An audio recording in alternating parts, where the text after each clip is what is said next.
Good morning, everyone. Are you still awake? I have the unfortunate pleasure of being in the slot that keeps you just from your lunch, which I know is a very unenviable place to be, so I promise that we'll still kind of get ourselves out to lunch. Isn't it fantastic to kind of have this chance to be together over this weekend? Have you had a good time so far? Yeah, you're enjoying yourselves, and so important to kind of hear these issues about how we kind of protect ourselves in this digital age. It's something that we're particularly concerned about. As Kirsten said, I work in a number of different capacities. I'm the Associate Director of Digital at Edelman, the world's largest communications and marketing firm, and look after a number of our digital clients, including some of the ones that we were just hearing about there in terms of securing you guys in your digital lives. And so it's a real pleasure for me to be here with a chance to kind of speak to you and kind of talk about through this idea, I think, about the idea of digital breadcrumbs. Who of you was here last year, by the way, when I was speaking? Okay, thanks for coming back. How many of you are now afraid of your phones? I'm not going to take them this year, for those of you that remember that. However, you should be a little bit scared. I would like to show you something disturbing. This is someone who's been to a concert, and they took an iPad with them. Then they stood in front of someone else that paid to go to that concert, and they used it to film it. This should stop. For those of you who have had this unfortunate instance of being stood behind someone with an iPad at a concert or any other gathering, then you will know the pain that I am feeling right now. Stop it! Thank you. Statement made, I'm glad I did that. I think this is not entirely a feeling that all of us are that unfamiliar with. You know what it's like. You've gone to a fantastic restaurant. You've sat down and you've ordered your food from a wonderful garçon. He has come and he's asked you, "What would you like for dinner, sir?" And you have ordered. You're sat there with your friends, engaging in some wonderful dialogue about how the guy on the tube smelt next to you when you're on your way in, the fact that your auntie still hasn't been able to sell the house. You're really worried about what's going to happen at this week's Chelsea match. They're going to win.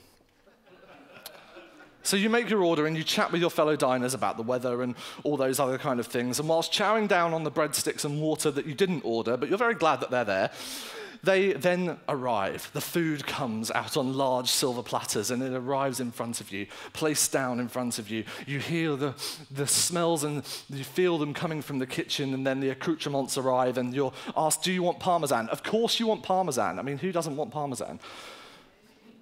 And you've arrived. You have it all. Everything is working. And then something starts feeling. It kind of starts around about here, and it begins to move up within you, and then all of a sudden you find yourself patting your pockets in dismay. Where is it? Where is it? Yes, Instagram. I will take a photo of my food. Snap, you've done it, and it's cold. We've all been there, okay? We've all experienced that feeling of wanting that compulsion, that fighting that idea that I could engage in this experience and really enjoy it, or I could stop and I could document it, I could hold it for some other time. We're not alone in that feeling, I expect. You've all been there, right? Yet not willing to admit it. I challenge any one of you, put your hand up if you do have a photograph on your Instagram or Facebook that is of a cup of coffee that you once drank. Yeah. Well done for those of you who put your hands up. The rest of you are just lying. That's fine. You'll be forgiven at a later date. We have this feeling of fighting, right? Of being in the story or choosing to tell one. That's what we hear about this weekend, is talking about stories. How do we go about telling stories? But sometimes if we're telling stories about our own lives, we have to stop being in that story and choose to start telling it. And it's a real fight. There are a lot of things that we have in common. Selfie sticks. I won't ask which one of you owns one. Home video, the VCR, Polaroid cameras, portraiture, sketch artists, cave paintings, the Bible. These things all have one thing in common. They were all ways of us taking ourselves out of a moment and capturing it for a later date. Throughout the ages, we've been storing up our memories to learn from, to share, and to create a new future from. And that's what I want to talk to you about this morning. What's your earliest memory? Just stop for a second. Stop your note-taking, because it's not that interesting while I'm saying it, or anything else. Just stop and close your eyes. I ask you to close your eyes. Think about your earliest memory. What does it look like? What can you smell? What can you taste? Who can you hear? Who's with you? When I was about 4 years old, I remember walking down a set of really jagged, sharp steps on the north coast of Jersey, one of the islands off of our south coast here, for those of you who are from further afield. They were steps that were made of dark, granite-coloured slates, and I remember walking down them with my mum and my dad behind me. At the top of the hill, there was a blue and white hotel. I remember it really vividly as being kind of striped, and they served the best cream teas on the island. I was absolutely certain of that. And I remember thinking that I can remember my mum walking behind me, and she was wearing this kind of like pale yellow t-shirt, kind of the type of baggy one that you kind of were quite popular in the late 80s. And it kind of looked like someone had washed all the sunshine out of it. It was this kind of, kind of faded thing. And my dad behind her in his kind of Kraghopper black and white Parker jacket as he was following me down the steps. And I was jumping and I was walking down them, and I can feel them behind me holding my hands, and I'm shouting out, 1, 2, 3, 4 as I'm coming down the steps, and the wind is coming in off the ocean, and the salt is kind of on my taste buds, and my cheeks are rosying up to be the same color as my Wellington boots and my bright red cardigan. I can feel it so vividly in my mind. I don't remember my little brother being there at that point. He's 2.5 years my younger, and I'm not entirely sure where he was, but he must have been in this scene somehow. And as I descended down those steps, I could just smell that kind of slightly acidic seaweed that you can know. You know that smell? When seaweed's kind of in the air, it's lapping off of the waves, and you can kind of feel it in the back of your eyes. Now, this memory for me is not particularly vivid because anything amazing happened at that point. I mean, it was a fairly ordinary kind of childhood seaside kind of memory. Nothing particularly traumatic happened either, and everyone came away from it unscathed. But the reason that it sticks with me is because I can't entirely be certain that it actually happened. Having since discussed this memory with my parents, they're not sure we ever went to Jersey when I was 4. We may have gone when I was about 2, definitely pre-memory forming age, and we definitely went when I was in my later teens. So it begs the question where my brother was in the instance at all. As far as the clothes go, we're not quite sure about those either.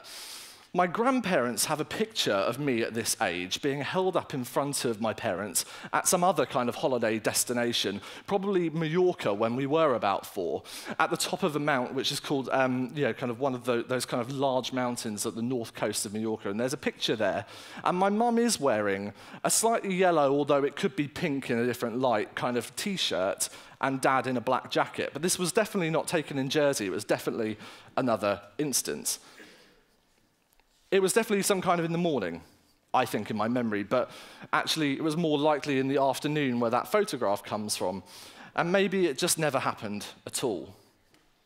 See, this is how our memories work, is that they're layered, they're pieced together, they're not really concrete in any real way, and they don't come from one single place. You see, for a long time, we thought that memory, that act of recalling, was some kind of binary exercise. You either remembered things or you didn't. And then we kind of evolved to understand that the synapses in our brain kind of jump from the bits that we do remember to the bits that we don't, and then they begin to do some kind of glossy forming in between. They begin to fill in those gaps. And so we actually begin to cut and reform and recall these different bits of memory and meld them together until they're actually something entirely new. We put them on top of one another. we manipulate them. And in so doing, we manipulate ourselves. It's for this reason that ever more in our digital age, we seek out to outsource our memories to drives and Dropboxes, as we've heard, and all sorts of devices. Because we believe that those memories, those digital ones, will be somehow kind of less fallible, that they won't just store up memories for purely legal safeguarding or benign posterity, but they are there and they are secure. And so we keep them. And more crucially now, in our social media, we don't just keep our memories, but we're sharing them all the time. We're building our own little personal history books. There's currently a lot of discussion at the moment in the kind of international technology scene about this idea of the right to be forgotten. And for those of you who are worried ever more about the influence that Google has over your lives and the data it may or may not be storing, and even our friends from other social networks aforementioned, that I won't bring back to you, Brian, is that they might be storing some of this data on you for a long, long time, and we're worried about that. And you're lucky that now in Europe, under the new regulations, you've got the option to go and have that taken down if you want. You can appeal to Google, submit a request, and a link can be removed. But actually, I wonder if we should be more worried about our right to be remembered rather than forgotten. You see, as the annals of history are written in this day and age, and we look back, how will we know what little kind of grey matter happened in the backwaters of Westminster as policy decisions over road signs were determined? Years ago, we would have had the opportunity to dive back into legal discourse, all printed out and catalogued, stored in the National Archives and be recalled at any moment. But how does anyone know today what those things are being done when they sit in this kind of digital lockup that will at some point be deleted and is at the whim of someone losing, as we've heard, a USB key somewhere along the line? This past week, Google's vice president, Vint Cerf, which I think is one of the best names in the industry, has warned that they're in a pretty sticky situation when it comes to our digital remembering. It's actually happening on a global scale. It's something that he's determined as being called bit rot. Now, bit rot, simply put, is the increasing problem that we have of maintaining all of the different types of storage that we've used down the generations. For those of you who are kind of good, classy people and used a VCR, or for those mavericks in the room that had a Betamax at some point or other, you'll kind of know what I'm talking about. It goes as far as the 3.5 floppy disk through to the ZX Spectrum cassette. Anybody? Anybody? Oh, yeah. Veterans. We all know that these media types, we might have shoeboxes full of them in the loft, but do we actually have a VCR player to play them back on anymore? How many of you still have a computer that can actually take a 3.5 cassette drive? Okay. Well done. How many of you could play an Atari game tomorrow if you really wanted to? Even better, I have a lot of respect for you. I recently went on a little mini endeavor of my own to save myself from the phenomena of bit rot when I went to dig out some other memories from my past. I went to my mum and dad's house a couple of weeks ago, and I asked them to go up into the loft and see what they could find. And this is what I unearthed. Praise the Lord. For those uncultured ones amongst you, the thing that you can see here on the left-hand side is a black special edition 1990 black Game Boy, complete with box and Tetris cartridge in its original packaging with plastic carton. Now, that, my friends, that's a memory. Now, this, along with the other 30 cartridges that I found, including Super Mario's 1, 2, and 3, far superior, were all stored in my loft. And my mum, the wonder that she is, praise her every day of the week, is she kept all these things in pristine box condition for me in the loft, along with, for those of you who are interested and non-Nintendo fans, a Sega Mega Drive complete with all of its cartridges, including the original Sonic. Now, these things are artifacts of our history. I was very happy that when I booted this thing up, put 4 AA batteries in it and put on the magnifier, which you can see exampled at the top, that the thing worked. Now, that, my friends, can give you no level of satisfaction known to man other than being taken back to the kingdom on your own. I'm telling you, this thing is amazing. Now, sorry, I've just got to kind of calm myself a moment. It was like unlocking a time capsule. suddenly I was transported back to my kind of much younger, I won't give you specific date range self. And it was like a flashback into another time. Endless hours spent in the back of my mum and dad's Renault Scenic on the way to France, playing against my brother with a link cable stretched across the middle seat between us and arguing over who was going to get to use the magnifier because his one broke. I mean, this was such a feeling, and I can remember that smell of the cartridge as you kind of blew into the bottom of it and the dust kind of came back into your face in amazement and you stuck it back in the top, because that was what we all went through. For those of you who had that kind of gaming history, you'll remember it. You see, this is the ultimate, for me, kind of example of what we mostly know in kind of narrative theory as a flashback.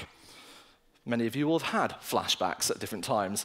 Flashbacks are simple narrative devices. They're key moments that show us a glimpse of the past, but never fully reveal the whole story. Think The Bourne Identity, Harry Potter, Lord of the Rings, full of flashbacks.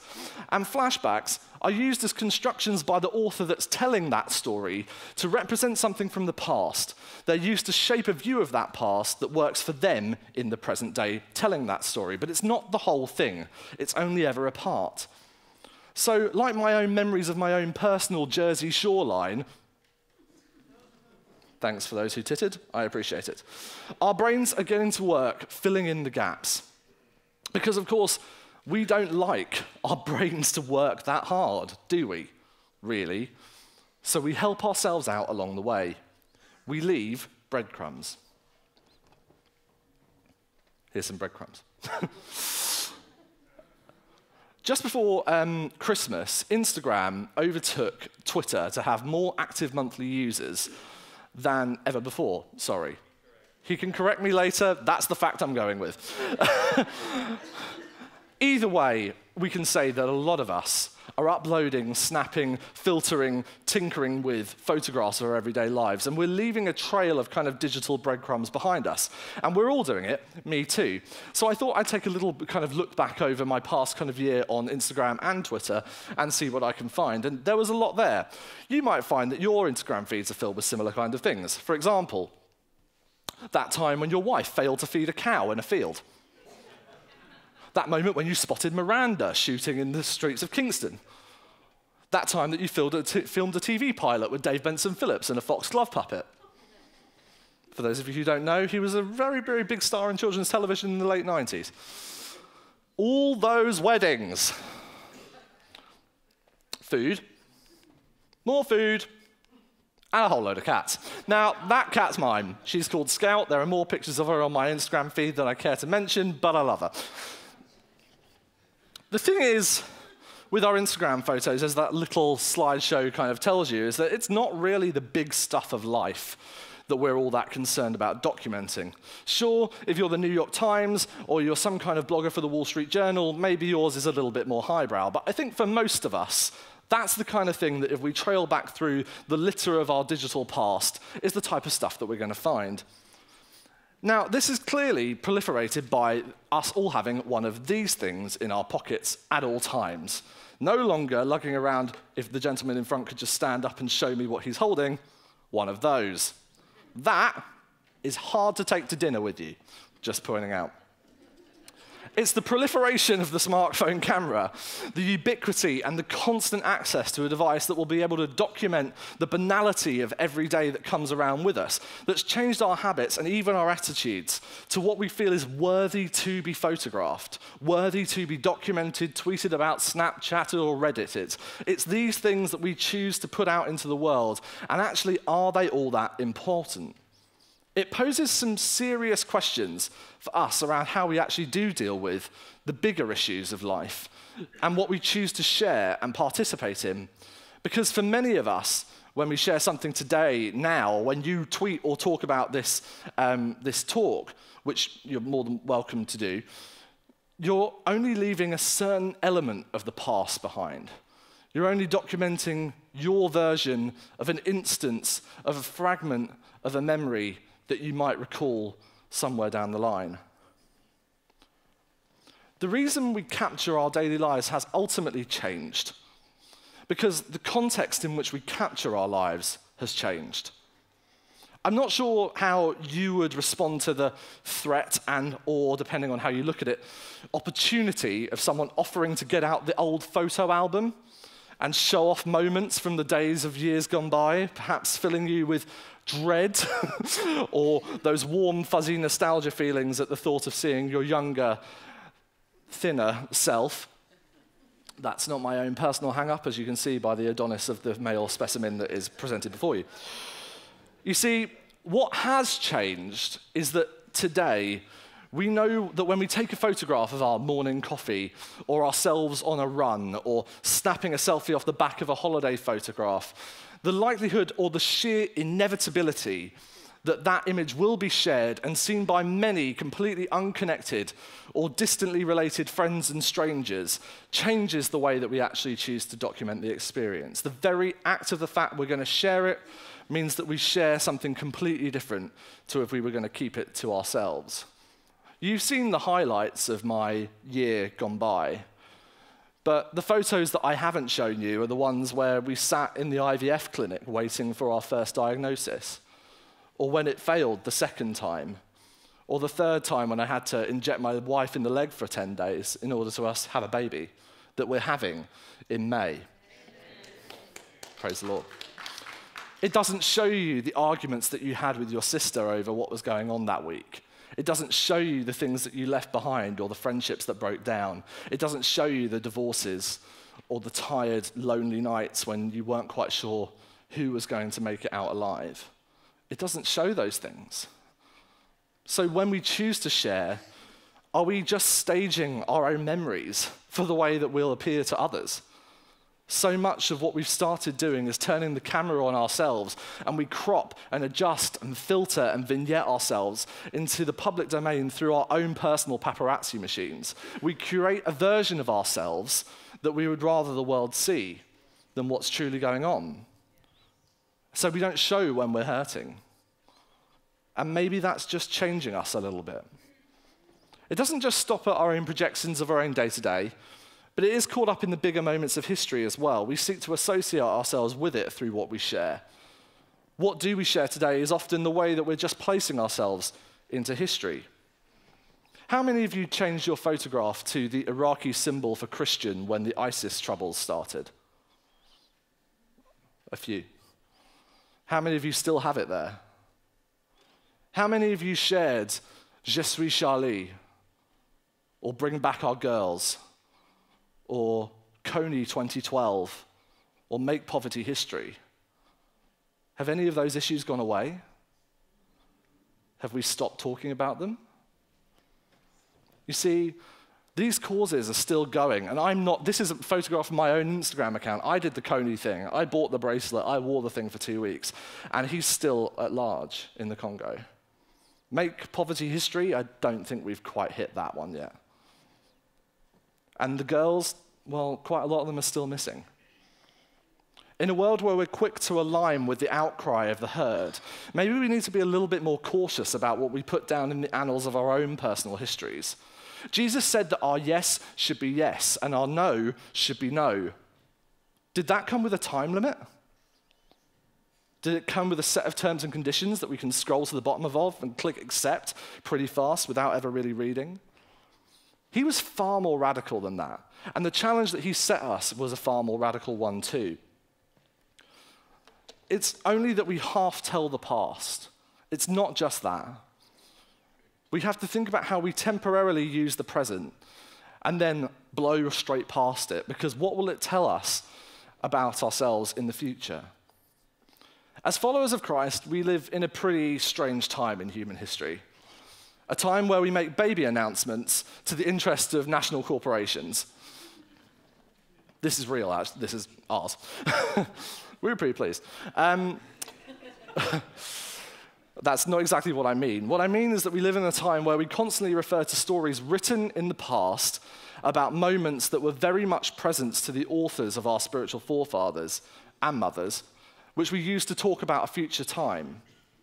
We as Christians live in this kind of now and not quite yet kind of place, right? When John or Matthew or Mark or Luke or Barnabas or Timothy or any of those guys was writing down what they were writing down at the time. It was real to them in that moment, and they felt it was worthy of sharing. But it spoke of something far in the past, and it also spoke of something coming in the future. God gave us some fairly specific instructions in those books, what we were to communicate about this period of history and what he had come to do about it. If we read in Isaiah in chapter 61, God uses the prophet to say these words: "The Spirit of the Lord, of the sovereign God, is on me, because the Lord has appointed me to proclaim good news to the poor."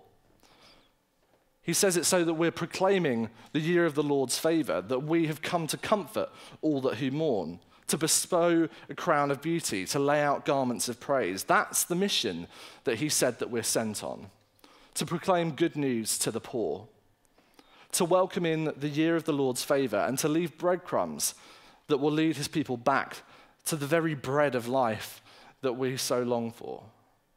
Through the trail of our digital kind of authors that we've gone before, we have the opportunity to leave every day something in our feeds.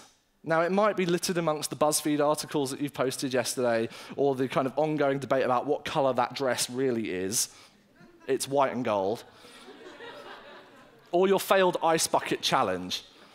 We have the opportunity to leave, even in some small way, some stuff of life, some stuff of light, something that feeds the soul, that proclaims the year of the Lord's favor, to say something about who he is.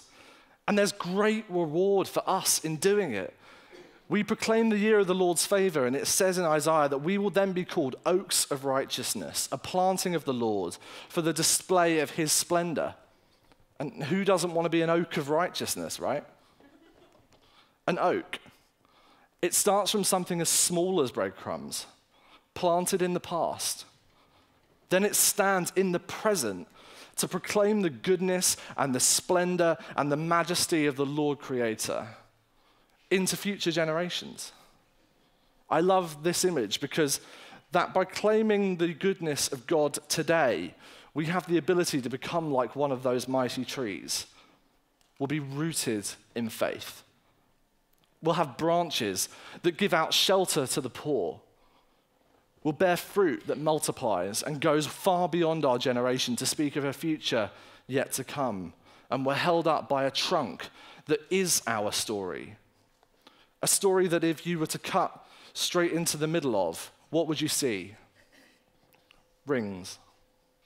Layers upon layers of story.